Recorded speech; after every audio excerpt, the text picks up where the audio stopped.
Починаємо. Доброго вечора ще раз усім гостям, хто знайшов, виявив свій інтерес і знайшов час сьогодні прийти на зустріч із нашим гостем, паном Томасом Вайцем. Чи є тут хтось, хто не знайомий із Екодією? Підніміть, будь ласка, ручку. Є один. Екодія – це громадська організація екологічна, яка об'єднує зусилля експертів та активістів з усієї України. І нас об'єднує те, що ми всі прагнемо жити у здоровому і безпечному довкіллі. І наша організація має декілька напрямків роботи, один із яких – це екологізація сільського господарства та сталий розвиток сільських територій.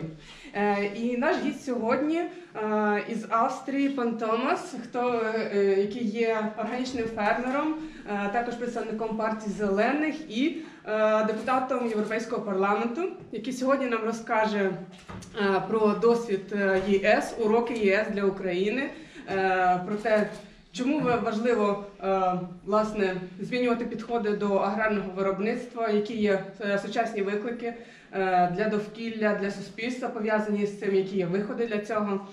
І також ми анонсували, що захід буде англійською. Якщо тут є хтось, кому потрібен буде переклад, будь ласка, підніміть руку, попросіть, ми знайдемо когось, хто вам буде перекладати. Також зараз Томас розкаже власне те, що він запланував з нами поділитися, а потім ми перейдемо до сесії питань-відповіді і спілкування. Тому якщо також комусь потрібно буде допомогти із перекладом запитання, звертайтеся. Так, все, переходимо. And we are switching to English now. So, welcome, Thomas. And the floor is yours. Here you go. Thank you for your warm welcome. Hello. So, as I was presented, my name is Tомас Вайц, farmer myself, and a member of the European Parliament. Is everybody understanding my English? More or less? Okay. So, thank you for the invitation. Thanks for also co-hosting that meeting today with me. And I also want to welcome three representatives of MHP today, an ecologist, a lady from communication, and a lady from international market observation. They got to know that I'm here, maybe probably because there was quite some media outreach last week also on cases of poultry imports, but maybe we come to that question later and we can have a lively debate here. It's good to have someone here who we can debate with directly. And also I welcome members of the Green Party of Ukraine. Happy to see so many young people here and see that this is an alive party. So I was working the last 6 months approximately on renegotiating the common agriculture policy of the European Union. You may know up to now the European Union has spent 38% of their budget on supporting the farming sector, the overall farming sector within the European Union. And why am I starting with this? Because the question on what a state is subsidizing and the question who actually gets the money for what kind of production has a huge influence not only on the kind of agriculture that we see, it has a huge influence on rural areas. It has a huge influence on the environment overall. And there I mean biodiversity, I mean air pollution, I mean water pollution, but also the quality of soils and the sustainability of soils. It has a huge influence also on the health of our citizens. What we eat every day has an effect on the illnesses that we get or on the way we feel, on also the potential energies that we have that we can live our life with.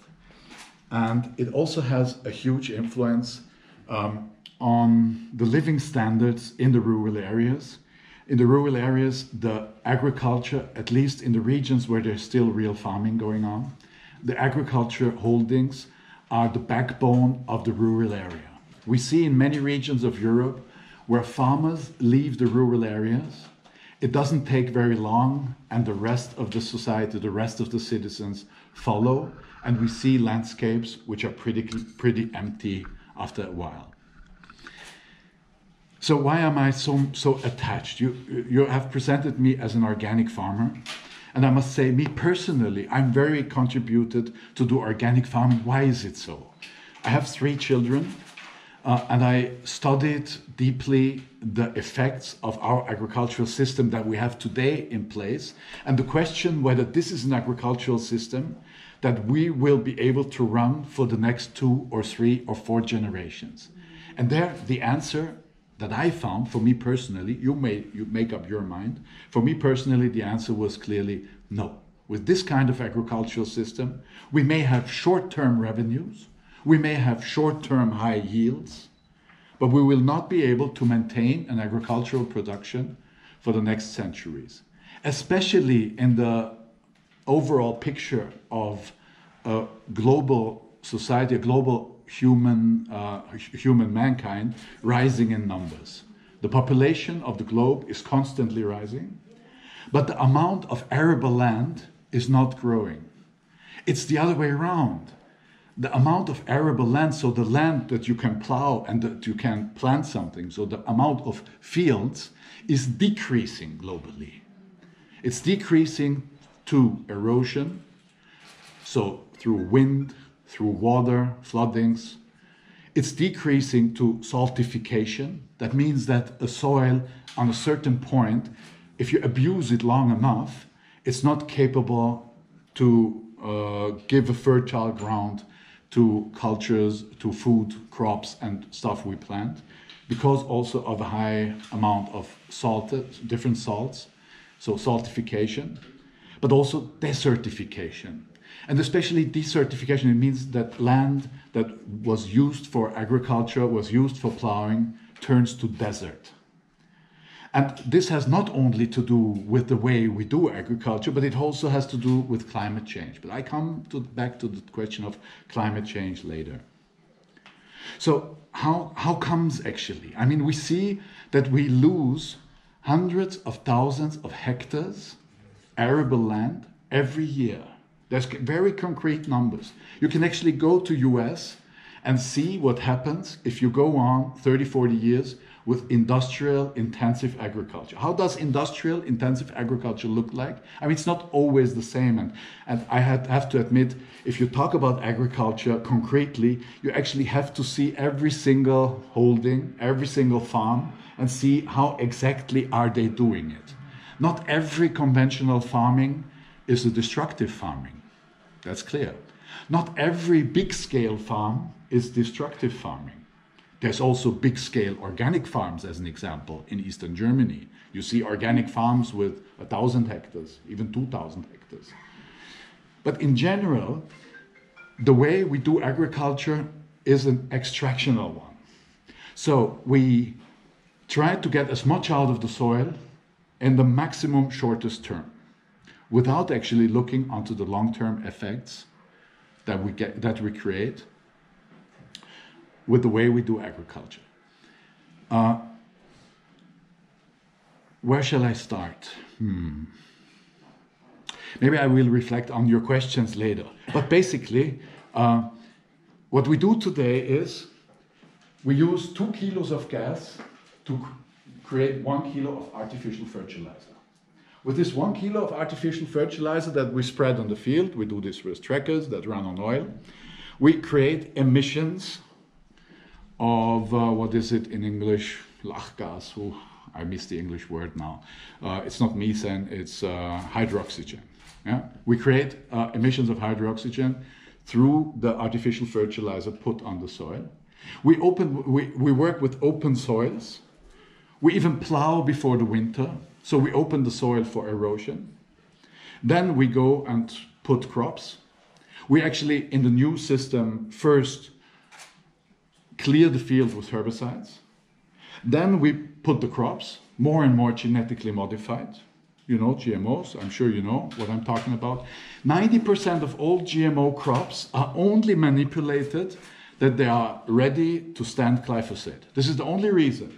If GMO industry tells you we need GMOs to feed the world, it's a lie.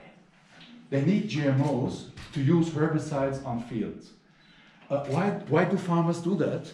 They do it because it's less work than doing it in a mechanical way. And there I also have to defend the farming sector. I don't know, does somebody know here how much a farmer gets for a kilo of wheat in Europe? I don't know, Ukraine may even be less. Guesses? How much does a farmer get for a kilo of bread, baking, wheat? Guesses? 10 euro. 10 euros for a kilo? No, come on. It's 6 euro cent. Can somebody translate that in Ukrainian currency?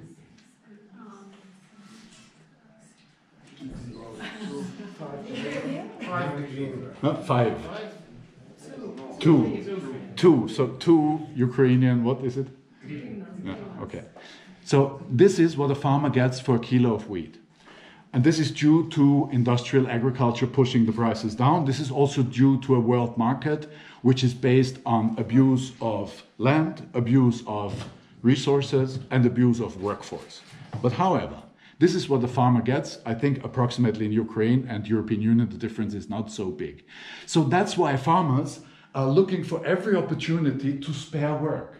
If I have a field with small little crop plants and I need to clear it from other plants, if I can use glyphosate, I drive my tractor once and the job is done. If I want to do it mechanically, and every farmer knows how to do it mechanically, farmers are not stupid. I have to drive my tractor 2 or 3 or even 4 times on the field before I can harvest at the end. This is much more work. And if I get such a little price for my product, that explains why farmers say we need glyphosate and we need GMOs, because otherwise we can't produce for that price anymore. But at the end of the day, what is glyphosate doing to the floor? It is killing big parts of the biosystem, of the living part of the soil. And it is setting residues. And if they come into the ecosystem of the water, it is killing the pyramid of food supply in the water. It is killing the insect larvae, the first stadiums of insects in the water. And that means that all the other organisms that eat the larvae of the insects and so on and so on and so on, the whole pyramid lacks food, and you can actually kill a river with the right amount of glyphosate. The question whether glyphosate is cancerogenic or not, I'm not going to touch too much today. There's different opinions. Some say it's more cancerogenic. Some say it's less cancerogenic. Others say, well, there's a certain risk. Yeah. Well, if we start to talk about pesticides, actually, most of the pesticides are quite harmful, and maybe glyphosate is not even the worst substance. But the problem of glyphosate is the mass use. If you use it on some square meters, fine. But if you use hectoliters of it every single day, then you have a very intensive environmental problem. So the whole thing goes on. I go with glyphosate on my GMO field. I weed the crops. And then I have the problem, if I'm a very big farm holding and not an overviewable size of farm, then I have the problem, how do I plan the harvest? Usually if you plant wheat, you have to wait until the wheat is dry enough. And how does it get dry? It's actually the plant dying, so it gets dry. And through the plant drying out, also the corns, the little wheat corns dry out. And if they're dry enough, you can come and harvest it. But if you have 2,000 hectares, you can't wait for the right weather. You can't say, well, oh, it's nice, a good weather today, maybe next week, maybe the week afterwards. No, you have to plan exactly when your harvest machine is on which field and where. And how can you plan that? With glyphosate. You just drive over the field with glyphosate 2 weeks before you want to harvest. You kill the whole field simultaneously. So all the plants actually die at the same time. They all pull in the juice at the same time. The corn or the wheat dries out at the same time. And you can exactly plan when your harvesting machine is going to harvest which part of your 2,000, 5,000, 10,000 or 378,000 hectare farm, which is MHP.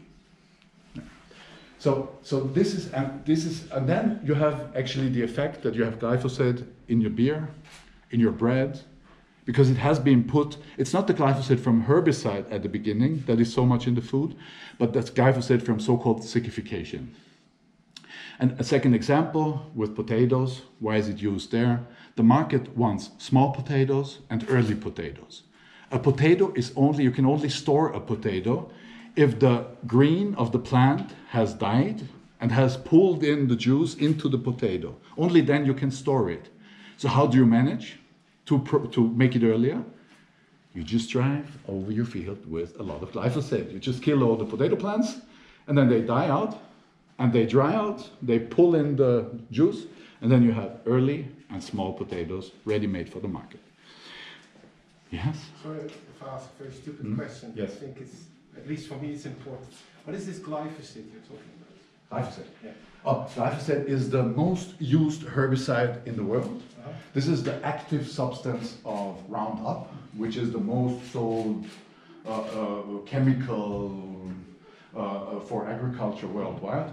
And the main producer, or the actually patent holder, but it's not, it can now be produced by different companies because 25 years are over, but the patent holder was Monsanto. And this is actually what the company Monsanto became one of the world leaders of actually pesticide producers. It's actually a chemistry firm, yeah, originally. And then they started to invest a lot into seed productions, GMO productions, genetical modification, because this works together with glyphosate. If I sell a farmer the crops that need glyphosate, I sell them the glyphosate at the same time. It's a great business model, I would say. Yeah? A very successful one up to now. Yeah? So this was one example. Second example, maybe also again about soil. So we have this soil. A certain amount of soil is kind of regrowing from underneath through frost, through natural processes in the soil. There's some more soil coming from the ground, actually taken from underneath.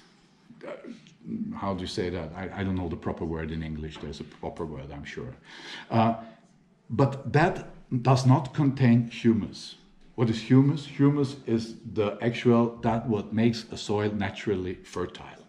If you have a hand of black soil that is not sticky, that is kind of crumbly, that you can easily crumble down, then it usually has a high amount of humus. And this humus comes from residues, from leftovers from plants that are proceed through the soil. So in a forest, usually, the humus comes from the leaves falling down, composting, that goes into the soil. Actually, it's the earthworm, major factor, the earthworm taking the material, the compost in, and then the plants can again kind of eat the humus and grow.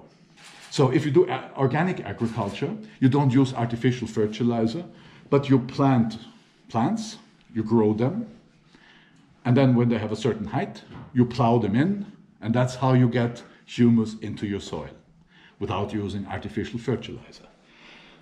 The interesting effect of that is that through this, you get CO2 back out from the atmosphere into the soil. You all know we have all the debates around climate change. I mean, even in the European Parliament, there's a very small fraction that denies that climate change has anything to do with humanity. My colleague, Mr. Agnew, he was formulating, well, the climate change has nothing to do with humanity. It's about cosmic radiation, magnetism between planets, and solar eruptions. I think 98% of the parliament does not share his view, and I think thousands of scientists also do not share his view. We can still debate, is climate change going a bit faster or a bit slower? We can still debate, is human influence 70%, 85, 95?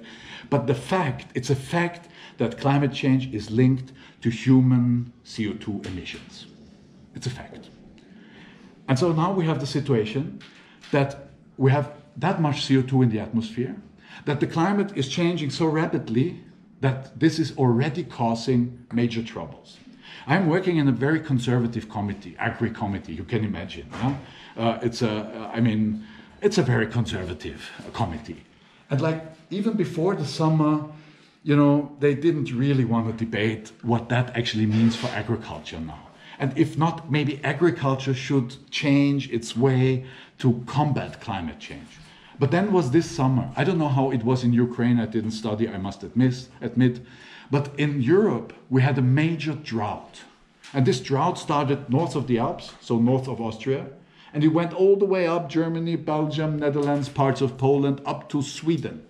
In Sweden, they had to kill animals because they couldn't feed them anymore, because nothing was growing.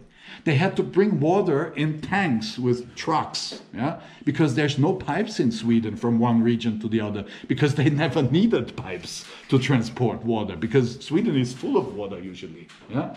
So there was such a major drought that my conservative agri-committee, after the summer was coming back, they were all really shocked. And they said one crucial sentence where I said, well, good morning, guys. They said, well, climate change, that's a real economic problem. Yeah, it's an economic problem. Yes, it is. Sure, at the end of the day, it's an economic problem. Because if you're a farmer, and it doesn't matter if you're a small farmer, I mean, I'm big of size, but small on land, yeah, or if you're a huge farming company, yeah, it makes no difference. Climate change will hit you, and will hit me, and will hit all of the farmers community on an economical basis. And so that actually made some changes in the way of thinking of my agri-committee. And now I come back to the question of how to deal with soil. I don't know if anybody in the room has a better idea or a more realistic idea how to get the CO2 back out of the atmosphere, back into the ground. Then with plants that collect CO2 through photosynthesis from the atmosphere, which you then plow back into the soil. Same is for forestry. Yeah? If you do sustainable forestry, you have the same effect. And the next effect is that you raise the amount of humus in your soil. And what does that do? It raises the ability of your soil to keep water. So this is crucial, I think, in times of climate change. Because if your soil is capable to keep the water, then you're less affected by droughts. So if there's no rain coming, your soil can sustain water supply for your plants much longer than if you don't have a fertile soil. We had a drought in Austria 3 years ago. In my region, it was just a regional drought. Yeah? And you could see, I still have some pictures of colleagues of mine. I'm not plowing, yeah? I'm a mountain farmer. Yeah? But of colleagues of mine, where you saw this is the organic field, maintained since 15, 20 years organically, and this is the conventional field. Usually, you see the corn, kukaroots, yeah, on the conventional field, with a lot of artificial fertilizer and a lot of pesticides, like really big and really green and super yield and lots of corn, yeah. And the organic one next to it, not that pretty, but still nice, yeah, but not that high, and not only 2 pieces of corn and not 3, yeah. But this year, it was completely opposite. Yeah? The organic one was still looking like every year, but the conventional next to it was dying. It was simply dying. It was drying. It was dry. It died. Yeah? So you see that it has a huge economic effect if your soil is capable to sustain your plants with water. But it's also the other way around towards droughts. Because if your soil is capable to take up water, and you have heavy rainfalls, then your soil keeps more water back, and not so much water floats down the rivers, and you have less floods. So it has both effects. And more, and on top of that, you're serving biodiversity. And here I come to the biodiversity question. I mean, we've been around in the countryside today, and I must say maybe this question is not so urgent for Ukraine as it is for other parts of Europe. I don't know. I didn't study enough. But I see you have like a lot of like land in between and hedges and swamps and like not maintained land. And sometimes it doesn't look so nice. But for insects, for biodiversity, this is heaven. Yeah? If there's some space in between. The worst situation biodiversity can face is a landscape that is completely full with one field next to each other, without hedges, without a small stripe, without any flowers, without any herbs, without any grass that is not cut, where insects can reproduce. So what we face in Europe, and this is the faults that we made, I just say, yeah? What we face in Europe is a decline of 75%. Yeah, minus 75% within 30 years of insects. I still remember as a child when we drove the car to the countryside, after 200 kilometers, we had to clean the window.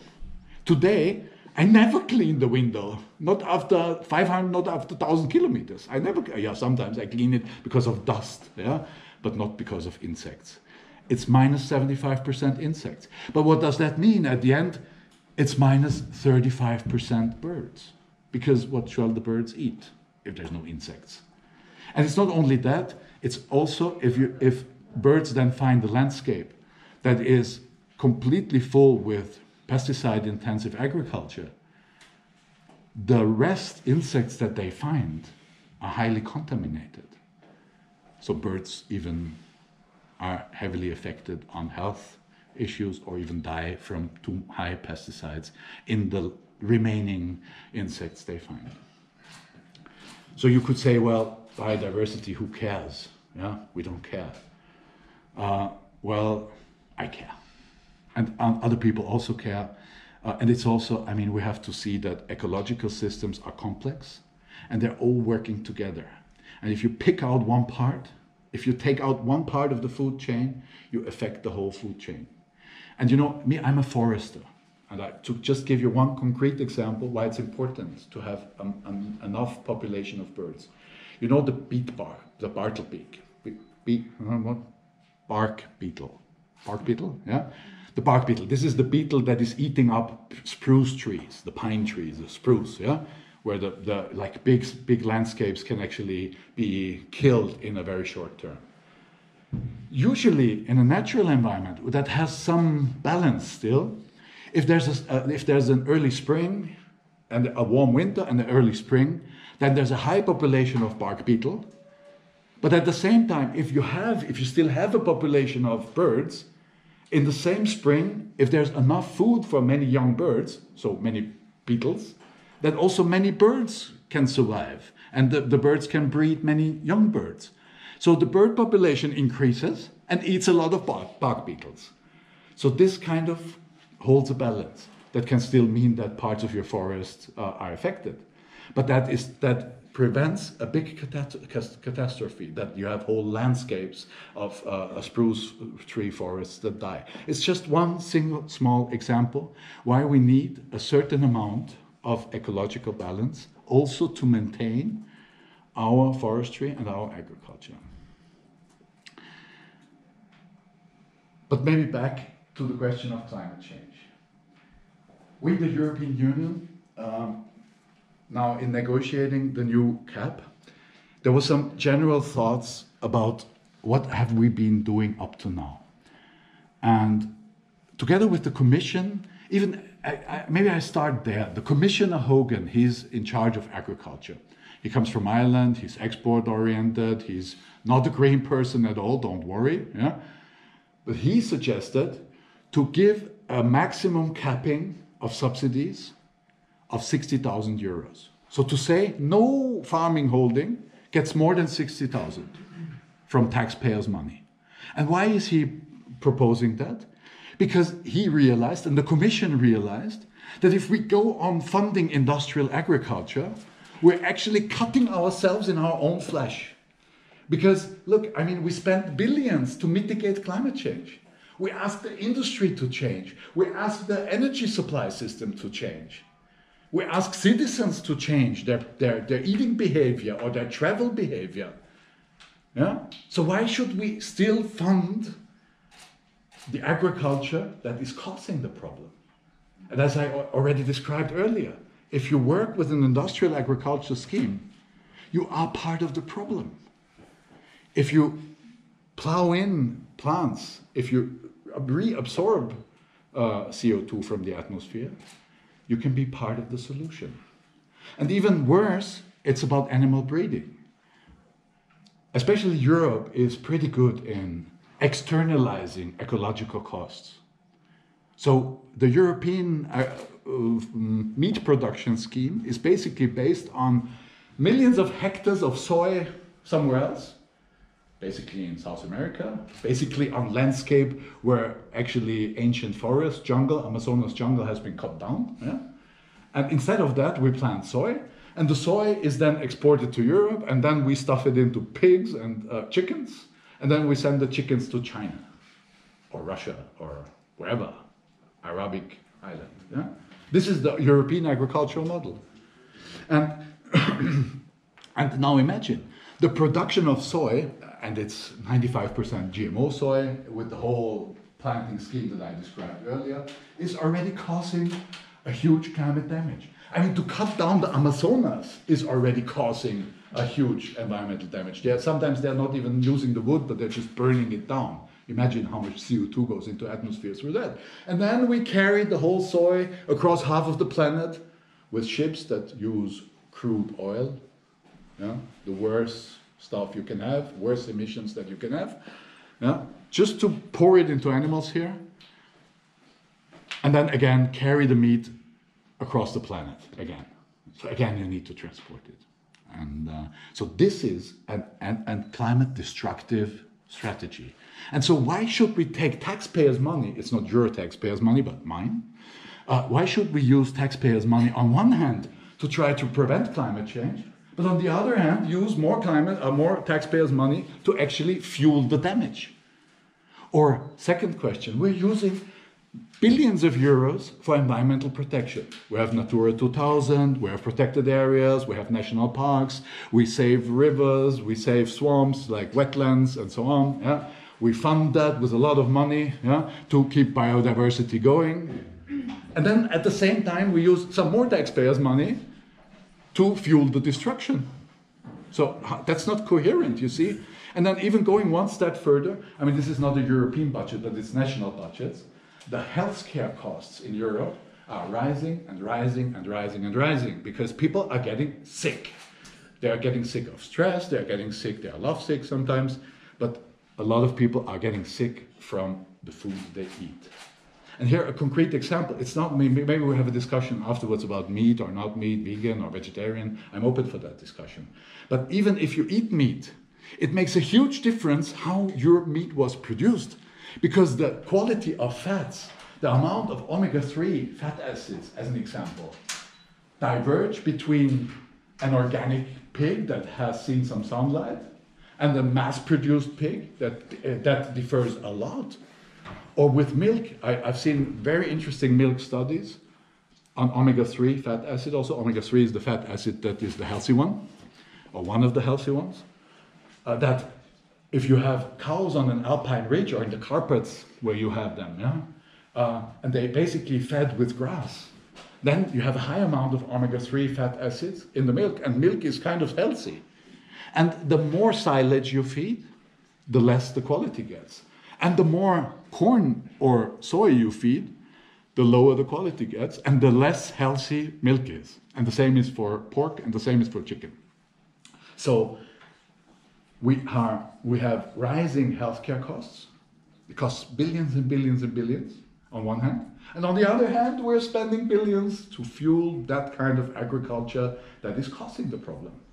And so we have actually a policy regulation that calls us, parliamentarians, lawmakers, but also the council, to create coherent policies. So coherent policies means one policy should not contradict another policy. So actually the Commission is not a green one. The Commission is a conservative one and social democratic one. The Commission themselves said, look, let's change the strategy. Let's have the main slogan that says, public money for public goods. We're ready to give money to farmers that serve the public interest, and that means clean soil water with little nitrates. I didn't mention nitrates. We can talk about that later. No, or at least as little air pollution as possible. Healthy food. Low pesticides, or maybe if you want it my way, no pesticides. Yeah? Climate-friendly agriculture. A soil-friendly agriculture that keeps soil for the next generations. This is what we're going to fund. So we are changing currently the system of agricultural funding in the European Union upside down. The proposal that is on the table is not 100% what I like, but the general strategy I really support. And that says you don't get money just because you own land, whatever you do there. But you only get money if you serve public goods in the way you maintain that piece of land. So if you serve the society with clean soil, with clean water, if you serve the society with some contributions to biodiversity, if you serve the society with healthy food, then you get subsidies. Then you get taxpayers' money, because then we can legitimize. If a taxpayer asks us, we can say, look, that's why the farmer gets the money. He serves us with public goods. And this is the so-called conditionality. So if you meet certain conditions, you can get funding. If you don't meet these conditions, you don't get the funding. And the second reason for the capping is that we see that reasonable size family farming is under enormous pressure in Europe. In Austria, we still have quite a lot. In other regions, there's not so much anymore. And I'm talking about, look, I mean, in Austria, an average size of a farm is 25 hectares. 25, yeah? I'm not even sure if this would be a farmer in Ukraine.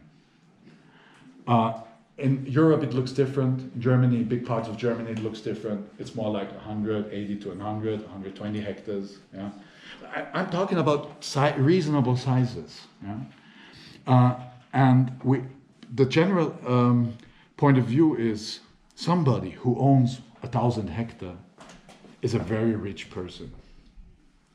So why do we need to support that rich person with taxpayers' money? The person is well off. And also, it's a question of scale. If you have 50 hectares of field, you also need a tracker. You also need a plow, if you use a plow, or other machines. You actually need the whole infrastructure to run your farm. So the costs per hectare are much higher than if you have a 1,000 hectare farm. On the other hand, the environmental impact, not always, but most of the time, of big farms is the negative impact on the environment is much higher than of small farms. And it's natural. It makes a difference. If you have 3 fields with 200 hectares each, where's room for biodiversity?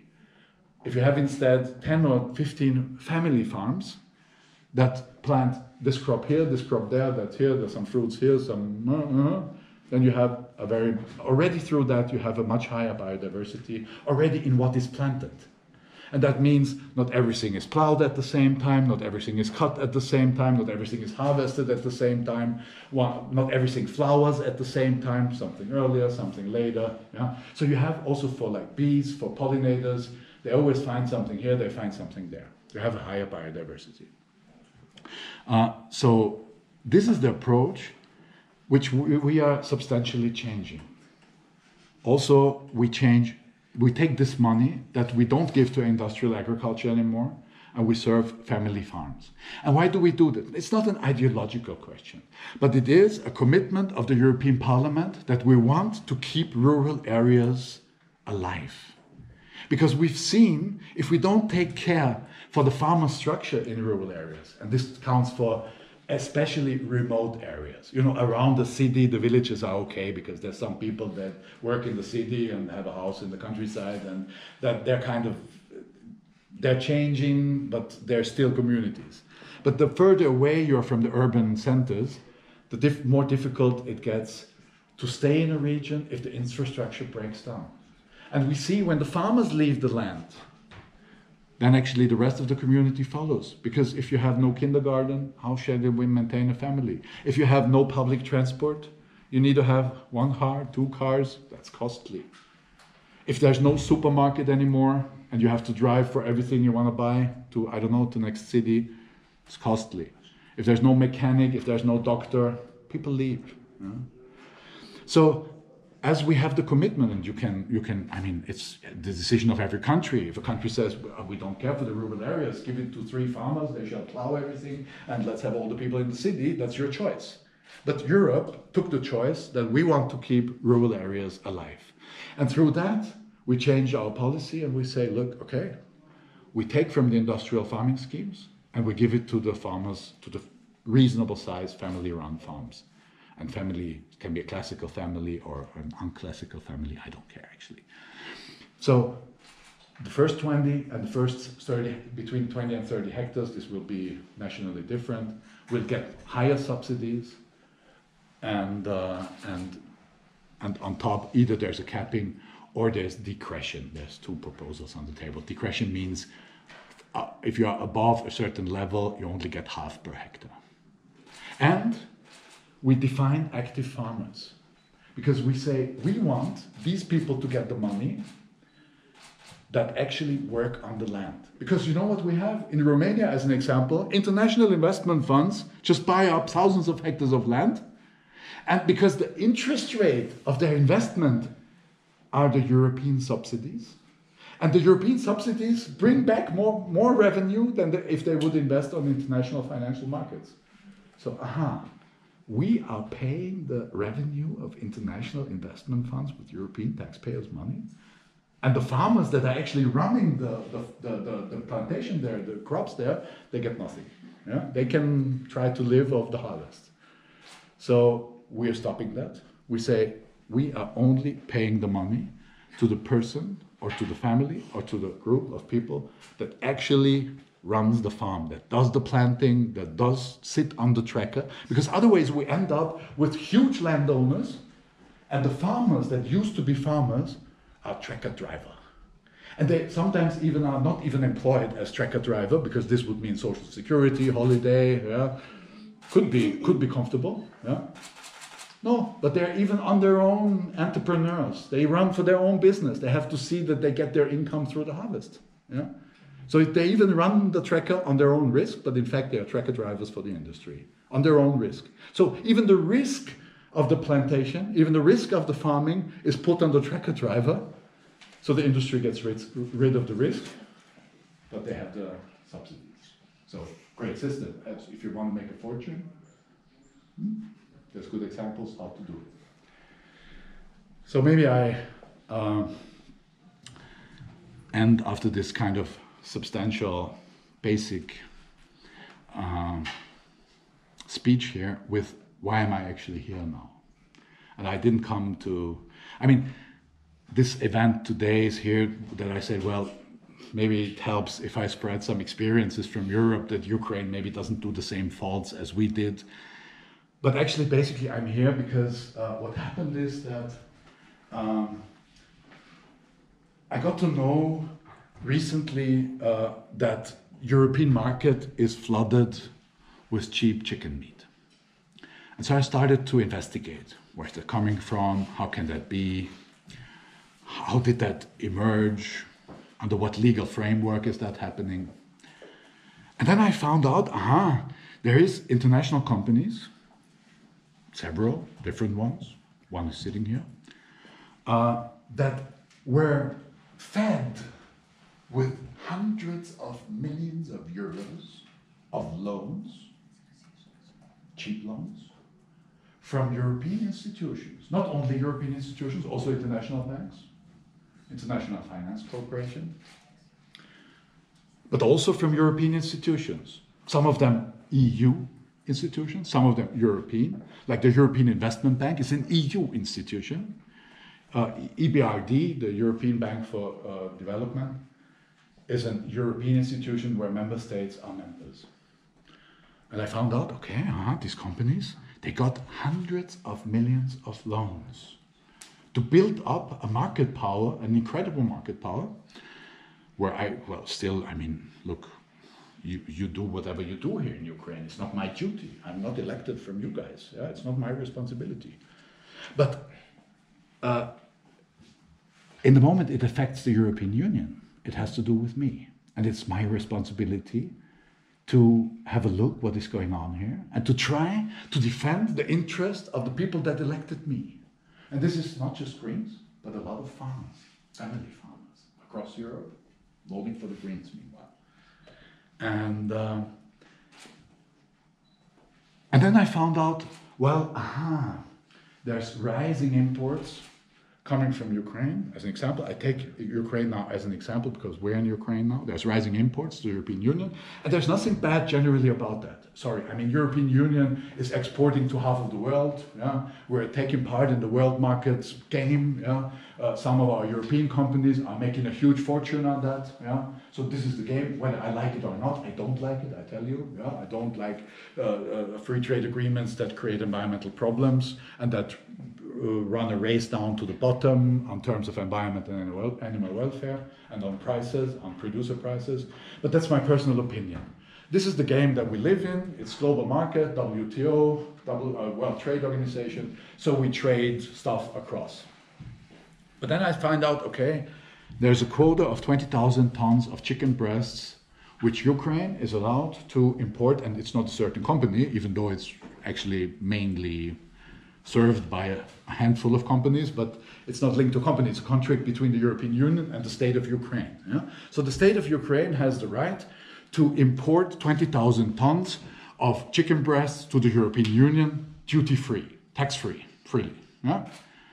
This is part of our association agreement, and I'm very positive on the association agreement. I work a lot on Balkans. I think this should be the European policy, that we support each other, that we open each other's market, that we help for also economical prosperity in general. But then I find out, okay, but it's not just 20,000 tons that came in, it's 55,000 tons that came in. And actually, within 3 years, the amount is raising from approximately 3,500 tons to 55,000 tons. And at the same time, these companies who import that amount of chicken meat into the European Union, they could only expand that way because they got the loans from the European Union.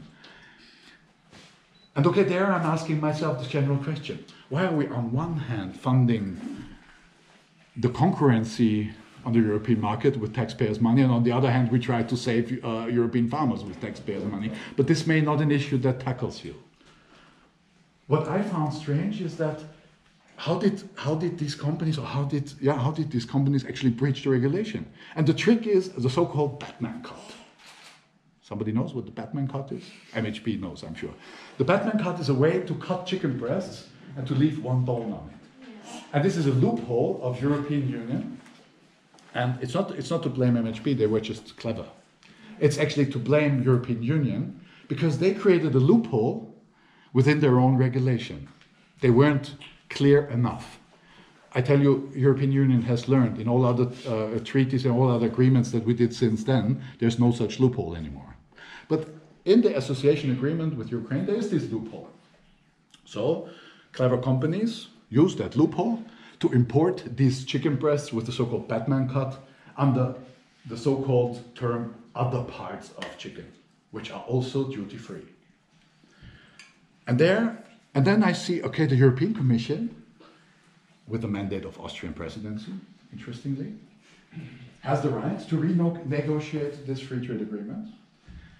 And then they tried to allow or actually legalize what was not really legal, but not also really illegal, to legalize that through giving a quota of 50,000 tons. First they proposed 70,000 tons, then they saw the criticism, they reduced to 50,000 tons. And you know, the European Parliament has to be consulted for every change in an association agreement. And then they said, oh, it's super urgent. We can't talk to the Parliament anymore because you're in election times now. So we allow it without consulting the European Parliament, and that's why it comes to my role. I mean, I'm a parliamentarian and I have to defend the rights of the European Parliament, and that's my troubles with the Commission, actually, where I attacked the Commission and said, look guys, you can't do it that way. But where I'm also very skeptical is that these European financial institutions are granting these loans. And I'm questioning whether these loans were legal. Because these institutions, both of them, European Investment Bank and EBRD, have rules under which they're allowed to give loans. And it's state banks. It's not private banks. It's state banks. And or one is an EU bank, the other one is state banks of all these states being member of EBRD. And they have rules. And the rules say you may support KMUs, so medium-sized enterprises. That's not what they did. They say you may not give loans to potential monopolists. That's not what they did. They were actually creating a monopolist through their loans. And they're obliged to only give loans if it serves the population of the country. I don't know if it serves Ukrainian population that a handful of agro companies are actually overtaking all the land, kicking all the farmers out of business, and then even taking their revenues to first Luxembourg and then Cyprus. I mean, that's maybe good for the European Union, but not for Ukraine. So they're also not meeting this standard. And then there's all the question about animal welfare and environment. And this is then, again, a political positioning of me. I say, look, we have free trade, that's fine. But if I ask European farmers to apply to certain rules, animal welfare standards, they are not as good as I would like them, but they are comparably better than somewhere else in the world. So certain animal welfare standards, certain environmental standards, this means air pollution, water pollution, and certain also social standards, that workers are paid correctly, that healthcare is paid correctly, and so on. I ask that from European producers.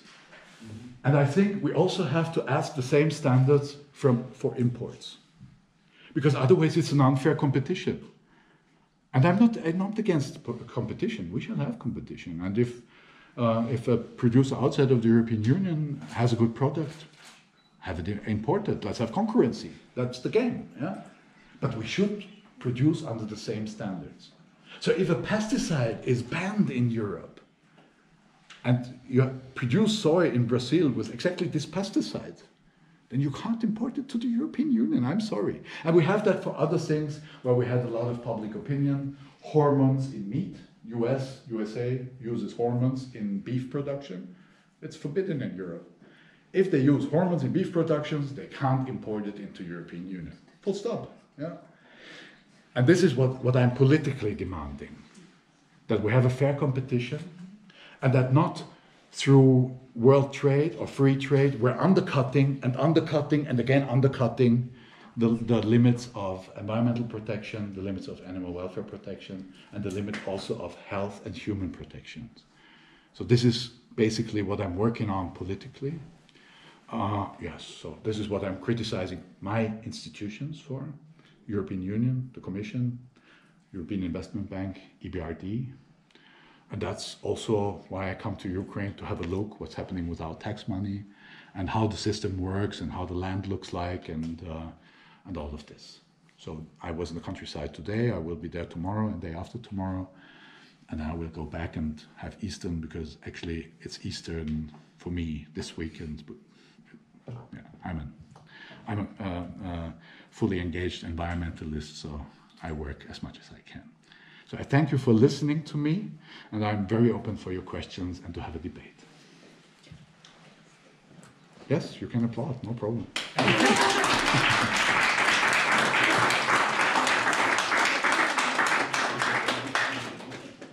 We have a second mic, so yeah, go ahead.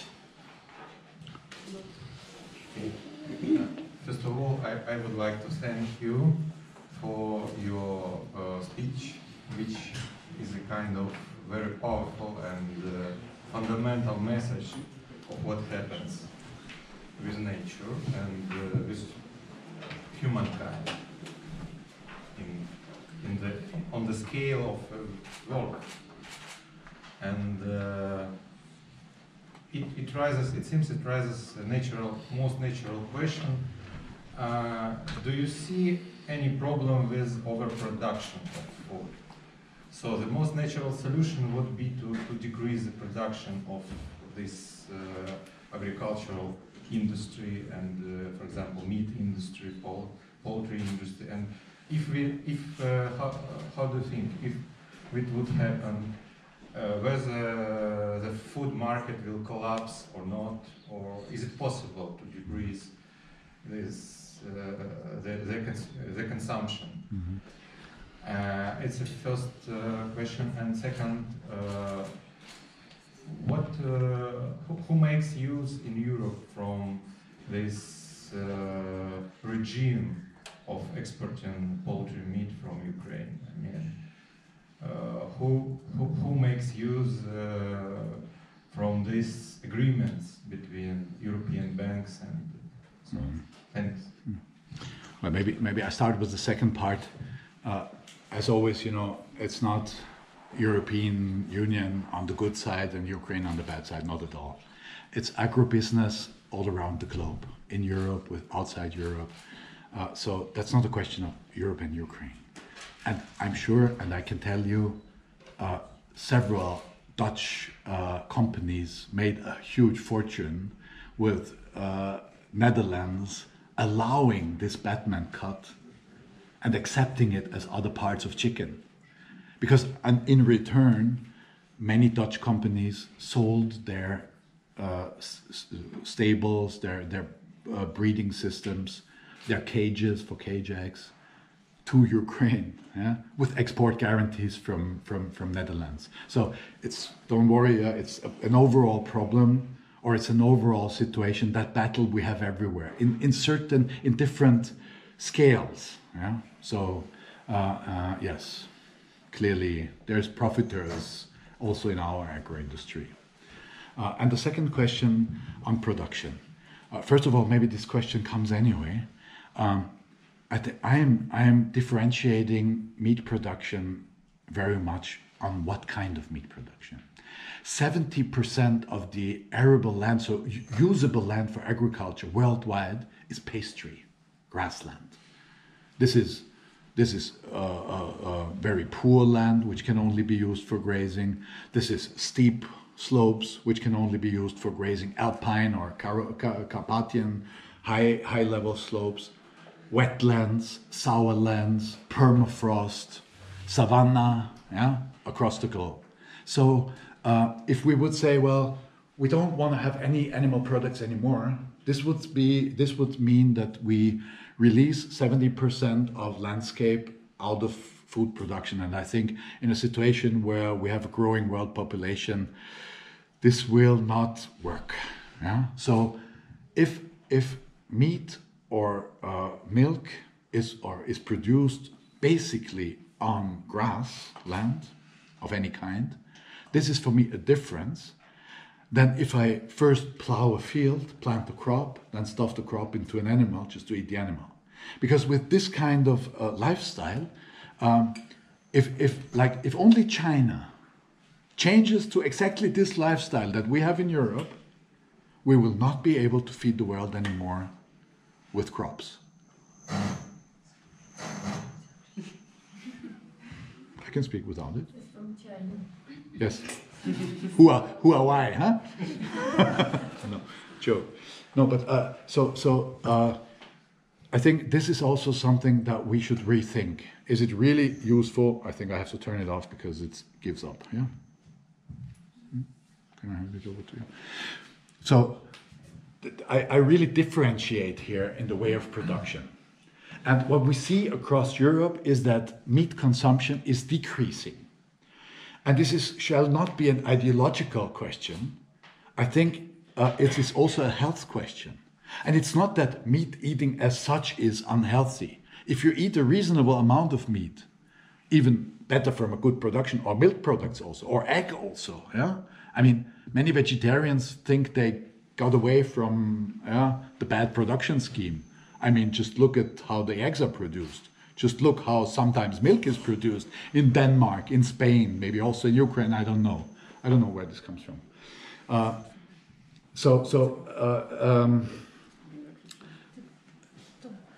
Less consumption of animal-based products is good for our health.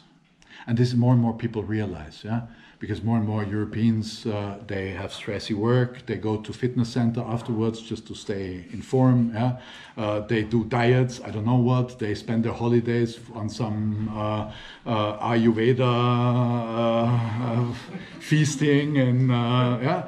But then people realize, well, if I just change my diet a bit, yeah, this is already helping me a lot, and it's actually not costly at all. It's even sparing money because usually if you buy high quality animal-based products, they are much more expensive.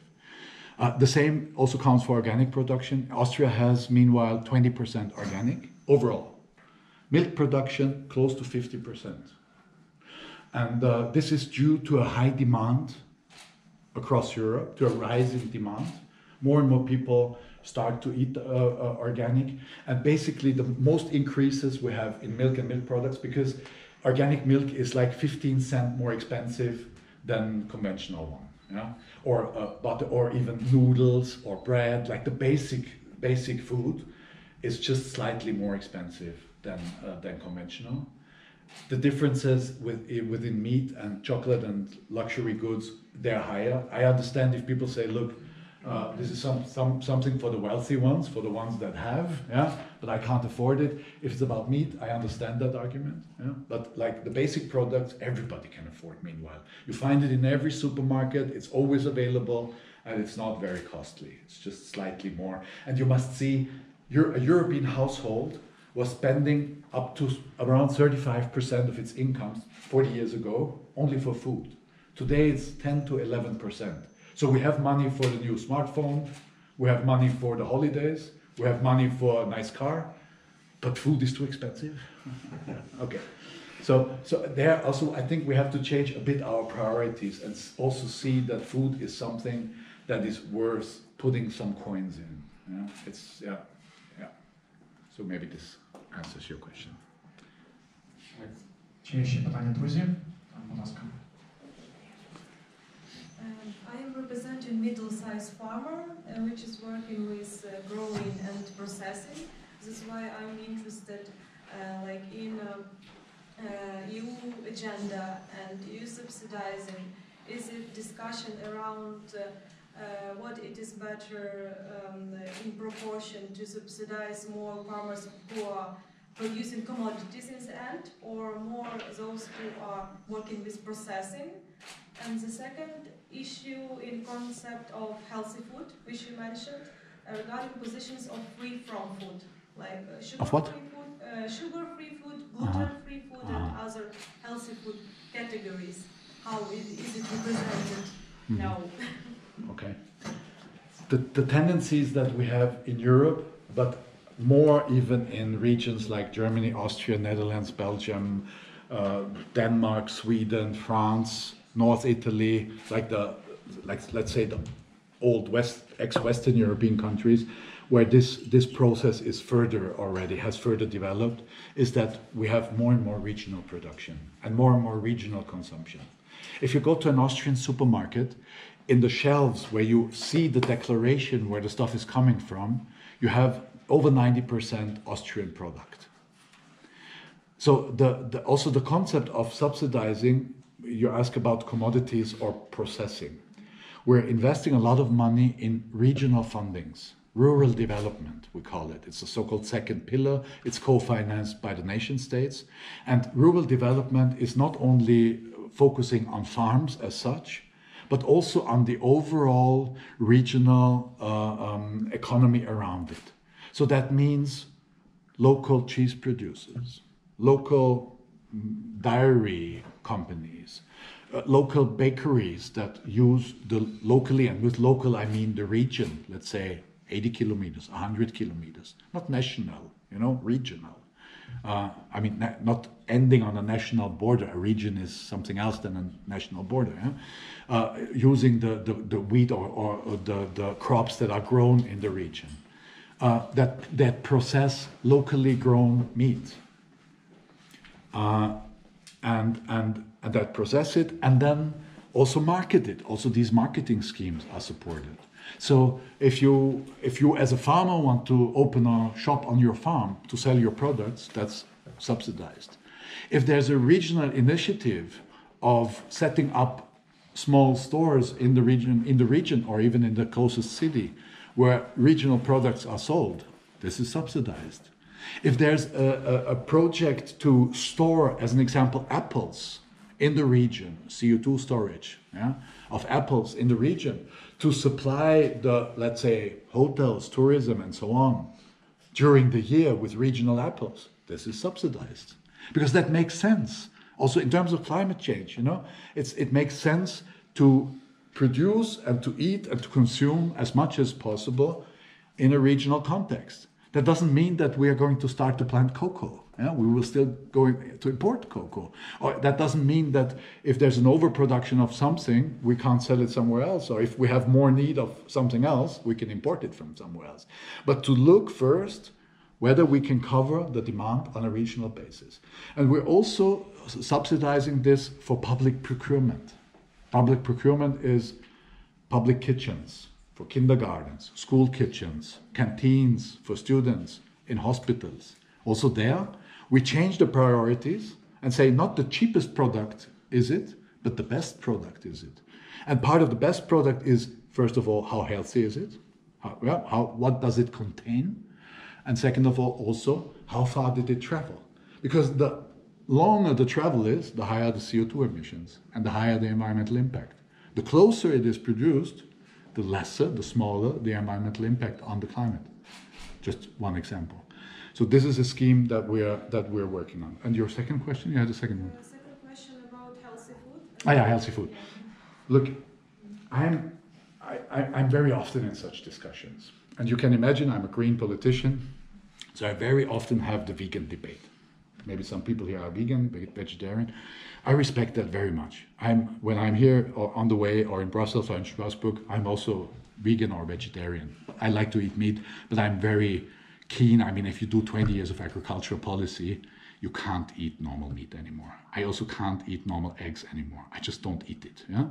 But I like to eat it actually. So if I get it organic or if I know the producer, yeah, I want to say that, I mean, if you know your farmer or if you know where the stuff is coming from, yeah, I don't always need the organic stamp if I know who I trust, yeah, then I like to eat meat. But, you know, many young people turn vegetarian first and then they realize, okay, also for my milk, there's actually a calf slaughtered. Because, you know, without calf, no milk. So the cow gets a calf, then you can milk it for several months, 9 months, 10 months, and then it has to get a new calf.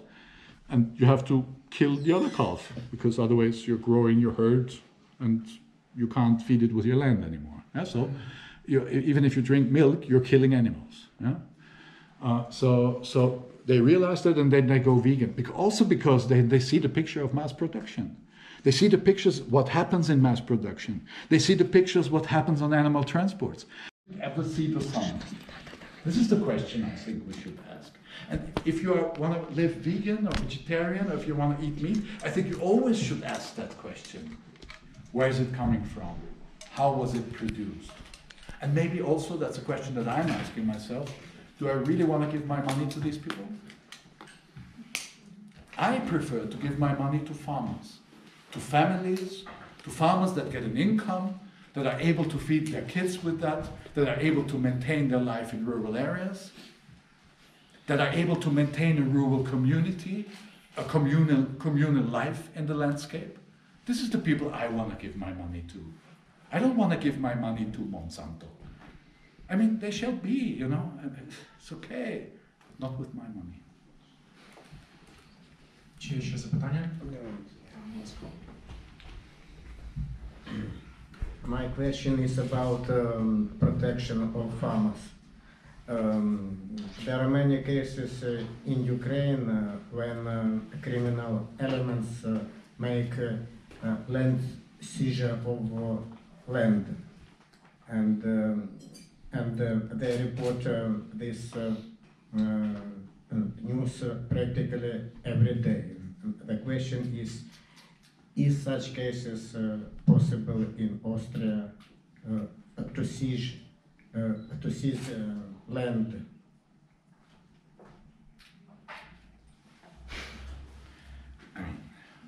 No, simply no. But you know, I mean, we after the Second World War, which was a completely destructive time, yeah, we were rebuilding our society from scratch. So we were starting a process that may have started here in Ukraine after the Soviet Union disappeared. So who am I to raise my finger? Yeah, but this would not be possible in Austria. No way. But this also has to do with that our farming community is a respected community. If you ask, you know, there's sometimes these questions, which profession do you think is valuable for society? And their politicians are always here, journalists are a bit above, yeah? Okay, police, judges, and on top very often is doctors, nurses, and also farmers in Austria. So farmers have a very high value in society. So if there's 500 farmers driving their tractors into Vienna to the Ministry of Agriculture, there's a huge solidarity of citizens in the city, even though they don't understand why they are here and they don't understand what their problem is. Yeah? But there's a general solidarity. So if any political party would mistreat the whole farming sector, that would cause, I mean, they would lose the next elections. So basically, that's why this cannot happen in that way. I mean, sure, if the airport wants to build a third roadway, that can happen, that your farmland is you're kind of forced to give your farmland for this airport. If this is a public, or if they want to build a new railway or even motorway, that can happen. But this is very exceptional, and there you get correctly paid for your land, yeah? But usually this is not happening. I cannot quote what is happening in Ukraine. First of all, I don't know it enough. I heard this and I heard that. And second of all, it's too dangerous for me. Because I tell you something. I had an interview with a journalist from Politico. Politico is the Brussels quality media. It's like the Guardian of Brussels. And we talked about MHP. And he said, look, I have to be really cautious what I write, because we're also based in UK. And in UK, you as a journalist are taken into account personally for what you write, not your company, not Politico, the newspaper, but you personally as a journalist. And MHP is known to sue everybody and anybody who dares to criticize them publicly. And that's the reason why I will not criticize them publicly. Because I've got enemies enough already, and I don't need to criticize them publicly, because it's not my duty to quote what Ukraine does and what not, and what Ukraine citizens allow and what not. It's not my responsibility. I am criticizing the Commission for allowing imports of any companies, may that be MHP or another one, yeah? Above the quotas. I'm criticizing my financial institutions that they fuel it with loans. You see, that's why I can't really comment on your question. Next question will be in Ukrainian, so we'll translate it afterwards. Right? Доброго дня, дякую за цікаву доповідь. Ми сьогодні з вами вже спілкувалися в обід. Десь я не почув відповідь на своє запитання, тому, можливо, десь повторюсь. Без ілюзій, що зона вільної торгівлі, вона є абсолютно він-він і для ЄС, і для України. Якщо ви вже згадали ту ж саму Порятину, то ми веземо туди 130 тисяч тонн, нам везуть 180 тисяч тонн. Якщо взяти свинину, то є обмеження щодо української свинини у світлі АЧС. З Європи везуть спокійно те ж саме польське, наприклад, м'ясо АЧС. Тобто, ви на самому початку сказали, що ви представляєте там також своїх виборців, свій електорат. Тому зрозуміло, що кожна країна відстоює свій національний інтерес. Тому де в світлі тої ж зони вільної торгівлі є баланс, де той самий він-він, який декларується? We've talked today already, did we? Yes, but I've answered your questions already. But somebody translates it? Okay.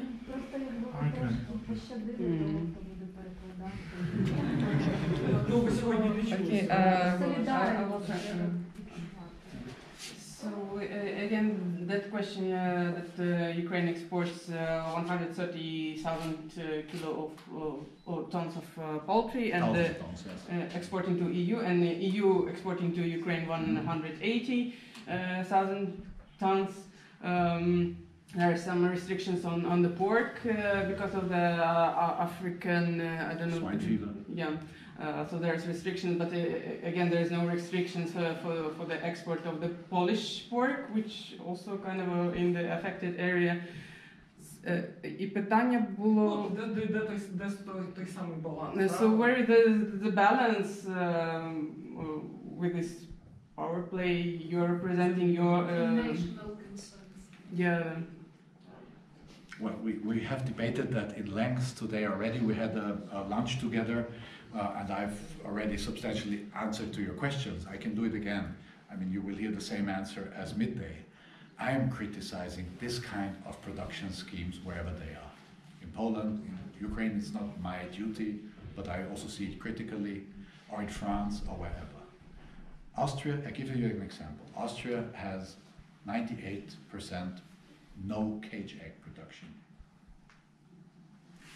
That's my country. That's my position. I think we should get rid of cages. There's a European citizen initiative that's called End the Cage Age. I'm heavily supporting it because I think this is an inhumane way to treat animals. This is an ugly way to produce. This is cruelty. I don't want to eat that. And I don't want us to support that kind of production, wherever it comes from. It's not against Ukraine at all. I told you already today that I'm in favor of free trade. I'm in favor of having free trade agreements with each other. But I just want to have it under the same standards. And believe me, I'm criticizing the Poles for not following European rules. For actually the rules that the Poles have extended the transition period to end the cages. They have continuously extended it to serve their industry. And you can believe me, they are criticized by me heavily, yeah, for doing that. Because they are actually causing the exactly same problem as maybe your Ukrainian production causes. That my Austrian producers, who do the right thing, who take animal protection serious, who take environmental protection serious, who are producing in reasonable scales, they are under pressure by this kind of cruel production. And I give you a very, very concrete example. I didn't mention it today. I mentioned it this midday, but I didn't mention here. Why I think, I can give you a concrete example why I think this kind of production is also dangerous for us humans.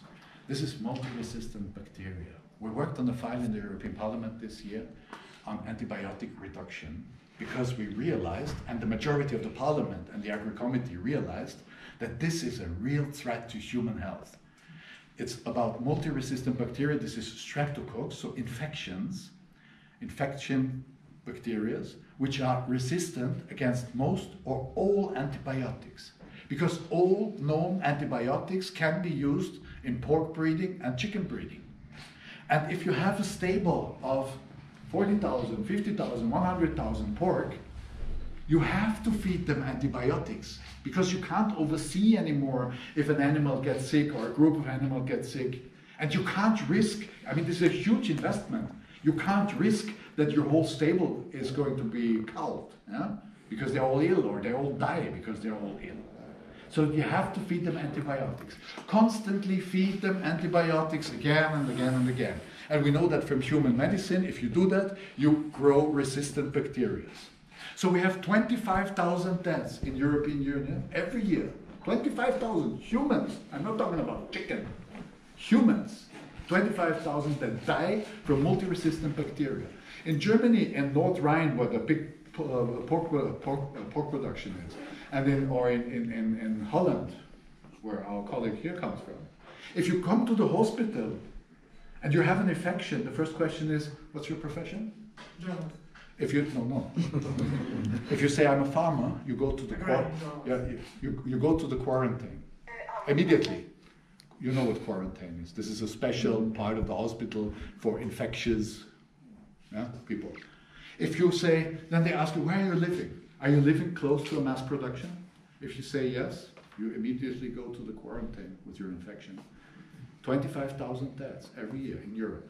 WHO, the World Health Organization, has quoted, if we're not changing our strategy with the overuse of antibiotics, and of all antibiotics, imagine there's not one kind of antibiotics reserved only for humans. That would be intelligent, that we have 3 or 4 antibiotics that we use only for humans, that if you have a resistant infection, that you have something in your pocket where you can secure or save human lives. We're not doing that. So if we're not reducing drastically the amount of antibiotics that we use in pork breeding, until 2050, this will be the most cause of death worldwide. Bravo! You know, I mean, this is the result of mass production. If I have a stable, a pork stable with, let's say, 500 or maybe even up to 1,000 if I'm a good farmer, And I have a group, we have groups. I go to the stable every day. I still have a relation to my animals. I can still see, oh, something's wrong here with this group. I can check, I can separate them. I can treat them with an antibiotic, the separate one. Yeah?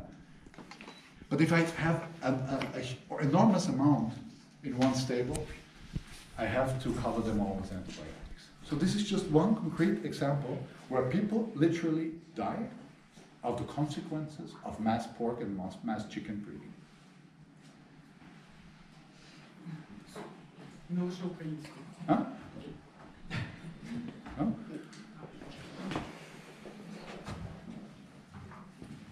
Я тут обіцяв, потім до вас поверну. Thomas, may you tell a little bit more about your farm? For example, how many employees there, type of certification, what you're growing there, where to sell all your products,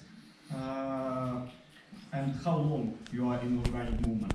And another part, of my question, I'm not sure how you're aware about Ukrainian, but what do you think about organic movement in Ukraine, about scale of this movement, and probably about size of our farms, because some organic farms we have probably around several thousand of hectares, and for example for farmers from Austria or from Switzerland it's a little bit too huge, yeah?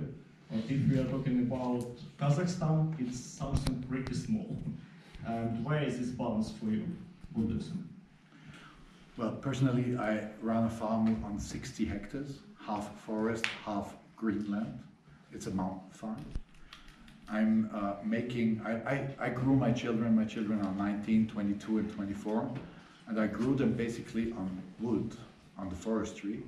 I run a small sawmill with my Slovenian neighbors, so I was basically selling roofs, carports, desks, wood, and honey. I'm a beekeeper since more than 25 years, so I produce honey. I run my farm on nearly 100% direct marketing, so I don't sell to wholesalers, but I mean, this is something some farmers can do, others may not do. Just because somebody is a good farmer, he may not be a good salesman. Yeah? So this may be a model for some farms, but not for all of them.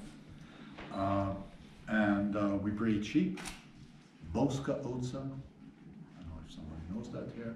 It's a regional variety, Slovenian, Austrian, South Alpine variety. We grow them on 100% grass, so they get not one single corn. It's a variety that takes up the grass in a very good way, and I produce meat, not on a big scale, and we produce, or we breed border collies. This is a British herdle dog, not to defend the herd, but to guide it, to move it, and we're educating these dogs. This is what I do on my farm. And organic movement, I'm part of the organic movement since ever. I started as organic farmer, and I think, me personally, I will never do something else. But maybe one point on that question, where I can show what I mean with intelligent agriculture. I just recently visited a conventional farmer close to my place. This is Styria, but this is flatlands. So pork production, corn pork production, based on very good corn soil, cuckolds. And he has 80 hectares, which is pretty big for my region. And he has like just side business, I think 300-400 pork that he breeds. So he mainly lives from the fields. And he was fed up with spending such amounts on money of soy that he needs to buy because soy is not growing well in our region. Yeah? So he was spending a lot of money on soy for the feed of his pork. So he started to think, he moved his brain, and he researched several years with also guided from a guy from university. They tested everything, they kind of went this way with him. And he invented a strategy to spare most of the soil for his pork. How did he do it? He was planting a mixture of clove and lucerne. Any translation needed? Clove is the thing with the 3 or sometimes 4 leaves, the luck one. Yeah? Yeah? And lucerne. Lucerne. Yeah? Good. And this if you cut it young, it has a high amount of protein. So he cuts it and makes silage out of it. And through making silage out of it, it's a milk acid fermentation. And that's kind of opening the protein to be digested by the pork. And then he's mixing the silage to his pork fat, which he's producing himself. And through that, he's first of all replacing the soy, so he spares money. Second of all, he has a field. He has the fields where he's only planting it every 2 years. He needs only, at the beginning, he gives some manure, conventional farmer, not organic, conventional. He gives some manure to start it. Then that needs no fertilizer, because this is leguminosis. And they collect the fertilizer from the air themselves, through bacteria, yeah, and bring it into the soil. He cuts it 6 to 7 times a year. He has triple the amount of raw protein harvest per hectare than if you would plant soy. 3 times as much. Yeah? It's always covered, so there's no erosion. There's even flowering regularly, because white clover is flowering very quick. You cut it, 2 weeks later you have the first flowers already. So there's something for biodiversity for the bees. Yeah? And his pork is more healthy. Surprise, surprise, because there's some raw material in the digestion, so they have a better digestion. So they're not just healthier, through that they're also feeling better. There's less problems with animal welfare. And the quality of meat is better, because the whole system, digestion system of the pork works better. He's conventional. He needs no herbicides, he needs no pesticides, and he doesn't need to spend the money, and he has 3 times the amount of raw protein.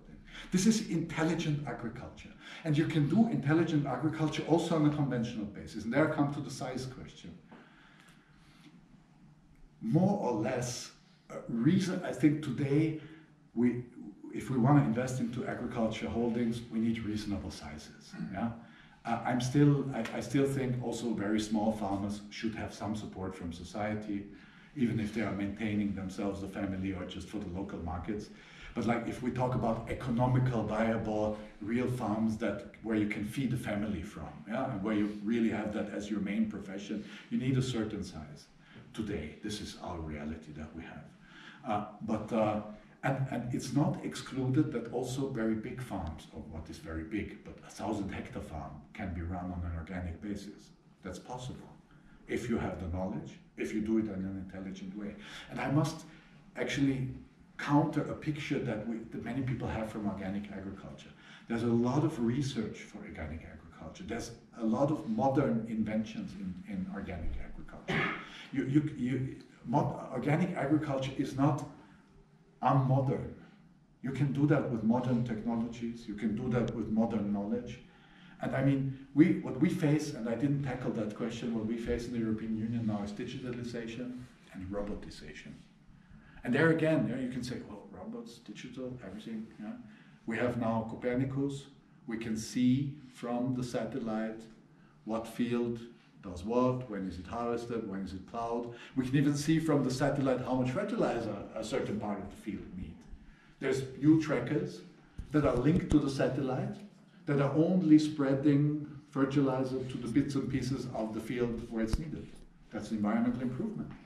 We have drones that fly over the field and drop small little insects bombs from helping insects, yeah? That kind of eat the bad insects. I don't know the proper word for that now. Yeah? There's a drone. It's automatically flying back and forth, and every 10 meters they drop a little ball of positive of like the insects that eat the bad insects, the useful insects. Yeah? Oh. It's also a question how you use that technology. We had a debate in the European Parliament on reduction on pesticides, and then a liberal colleague of mine said, we don't need that debate because in future there's already a robot, and the robot walks through, or actually drives through the potato field, and it can detect the potato beetle, yeah, automatically. And then you don't need to spray the whole field with pesticides, you only spray the beetle. And then I'm sitting behind her and I say, really? And I raise my voice and I say, look, I mean, sorry, but if you have a robot that can detect the beetle, why do you need pesticides at all? Just suck it in and shredder it back out. Yeah? I mean, yeah, so it's again technology which can be useful if you use it in an intelligent way, but it can also just prolong the old system of pesticide-based agriculture if you use it the wrong way. So this is, and so that's what I mean. Organic agriculture can be very modern, very modern. You can do agriculture, feeding, animal feeding on a computer basis. Why not? Yeah? There's models where the animals have a chip, and the chip tells the feeding machine whether they were here already today or not, whether they still get something or not, whether they get this mixture or that mixture. You can do intelligent agriculture also in an organic or environmental friendly way. And so it's also possible to do it on a bigger size, but more or less, as I explained earlier, the more diversity you have, the more different fields next to each other you have, the more biodiversity you have, and the more positive impact on the environment you have. And like one field with 500 hectares, just one culture, monoculture, is always a damage. It's always a damage. We have to finish in 8 minutes, so one last question, all right? Okay. Actually, I'm involved in so-called environmental impact assessment procedure, if you know that. Sure. So I would like to know some technical details on, for example, first of all, is this procedure applicable to the projects of animal farming? For example, someone decides to start animal farming, and before he or she will start, he has to go through this procedure. Yes. So is it applicable to? Sure. Well, I think the So so I would like to know, do you know some cases or projects that were cancelled that didn't pass environmental impact assessment procedure? In Austria or in Ukraine? For example, in Austria, and what were the criteria, or maybe what are the main criteria that show some authority, some, I don't know, government or any other authority, that this project of animal farming is environmental friendly or is not good or have too many negative impacts on environment? So I mean, this is a very, if I would answer that with all the knowledge that I have, this would take some time. But I give you an example. Yeah, we have, especially in Austria, but it's also the case in other European countries, because we have more or less the same legal standards and legal requirements. So we have a lot of impact assessments which come to a negative result, or which come to the conclusion to put some added demands or changes to the project. And as an example, we had a lot of debate in the last years around smell pollution. We based our new legislation on research, only on science, and science researching what the health effect of constant pollution of stink is to people. And it's scientifically proven that to be constantly confronted with stink of poultry is the worst, but also pork, makes you ill, it makes you sick. And so we have a so-called smell number. We can actually measure the amount of smell, and then on how many days, in which intensity, and under this kind of calculation, there you can quote whether this is kind of seen as acceptable or not. But the important thing is that you're not only looking on one single stable, but you look onto the stables in the air polluting region. Because if you just look at one single stable, you can say, well, this one stable is not creating such a big problem. But if you have 5 other stables in the same kind of valley or basin that kind of pollutes that airspace, then it becomes a problem. So this is very crucial to see which is the airspace that is polluted, and how many contributors to smell do you have there, And then well, you have to see the wind, you have to see the air dynamics, and a certain amount of days this must be accepted by somebody who lives in the countryside. Because, I mean, we also have the situation in Austria that you have villages, which are actually farmers' villages, and I mean, farming animals create some smell, yeah? I mean, this is not smell-free, yeah? And then citizens from cities build their weekend houses there, and then they complain that it smells like cow, yeah? So we have to balance the interests there, yeah? It's not easy all the time. And what actually is the consequence then of this assessment is that these, especially poultry producers, but also pork producers, need complex filters.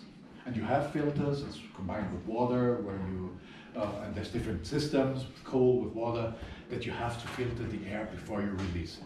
Second example, manure. Manure, pork manure. In general, you can say, if the amount of land fits to the amount of pork, then the problem is not very big. Because if you generally plant on, let's say, 50 hectares crops to feed your pigs, and you don't have more pigs than you can feed with 50 hectares, then the amount of manure that you create is not too much to bring it back to the 50 hectares. If you concentrate a huge amount of production on one place, and you have the field somewhere else, 100, 500 kilometers far away, and you carry, or even on the other end of the planet, no one from Europe carries the manure back to Brazil, where the soy is coming from. So if you import fed from closer or further, have a huge animal stock, then you have a problem with the amount of nitrate. But even there is intelligent solutions. You can, first of all, mix your manure with air constantly, so that you have an aerobic process from fermentation and not an anaerobic. There you can reach that parts of the nitrogen are, or like the nitrogen is linked to longer chains, which then remain longer in the soil, which are not that easily washed out by rain and not going so much into the soil water, and they stay in the soil for a longer time. They're for a longer time there to serve the plants. Or even you go towards biogas, and biogas is a bit of a critical term because you always have to look how is it really done. But if you use manure, 30% and 70% residues from your farm, straw, old grass, whatever. Are such installations popular in Europe or in Austria? Biogas Partly yes. Partly yes. Yeah. So and then if you use if you make biogas out of it, you take away the methane, which is the most of stink, and then burn the methane to produce electricity, or clean the methane and put it into your gas pipes. Yeah. And then you ferment the whole thing, and then you bring the ferment on the field. Again, you have the positive effect, much less stink. It still smells a bit, yeah, but it smells different. It smells like bad compost, yeah, but not like real manure, yeah. And it's not smelling good, yeah, but it's like really different. And again, you have the longer chains, and you don't have that amount of nitrate in the water. And there, one concrete example why this kind of meat is not cheap. For my region, an example. Pork producers in my region also overdo manure. There's too much manure on the fields, so we have nitrate in the soil water. So my regional public water supplier has to first of all filter the water. Second of all, they drill extra wells somewhere else to get some clean water to mix it. And now they even created a pipeline from the Alpine Ridge down to my region to mix up the water to keep it under the health levels, the health affecting levels. Yeah? And that's why in my region we have the most expensive drinking water of whole Austria. So you think you buy a cheap schnitzel, yeah? But actually you pay the price for your cheap schnitzel with your water bill. And not just you, everyone who lives in the region pays the bill for that so-called cheap production. So if you would inherit the costs of environmental and health effects of the so-called mass production, if you would put that into the price of the product, then organic would be 30% cheaper than conventional. You see my point? We're subsidizing conventional production. but actually we should subsidize, we should support the right thing that you do and not the wrong thing to stay for cheap prices on the market. It's just one example. I think we're through, huh? Yeah, I feel like we can go on like for another couple of hours, but unfortunately we can stay here like till we already got past our for 1 minute our deadline. So I would suggest for all of us to take a group picture. Yeah. Yeah. Let's do it. And with the questions, with the remaining questions, actually many people were like submitting with the online form.